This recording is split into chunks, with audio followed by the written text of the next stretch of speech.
राष्ट्रवादी शरदचंद्र पवार गटाच्या नवनिर्वाचित खासदार सुप्रियाताई सुळे यांचा वाढदिवस साताऱ्यात विविध उपक्रमांनी आज साजरा करण्यात आला।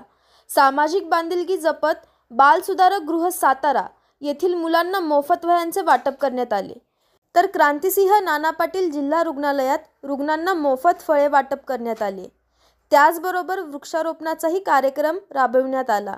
यावेळी महिला आघाडीच्या उपप्रदेशाध्यक्ष समिंद्रा जाधव, युवा अध्यक्ष प्रज्ञा पाटील, राष्ट्रवादी विद्यार्थी सेवेचे उपाध्यक्ष प्रताप जगदाळे, सेवादल साताराध्यक्ष बाळासाहेब शिंदे, कोरेगाव तालुकाध्यक्ष गोरखनाथ कदम, वाहतूक सेवेचे अध्यक्ष संजय पिसाळ, विद्यार्थी तालुकाध्यक्ष शिवराज फाळके, सामाजिक न्याय विभागाचे अनिल बेळेकर आणि कार्यकर्ते मोठ्या संख्येने उपस्थित होते।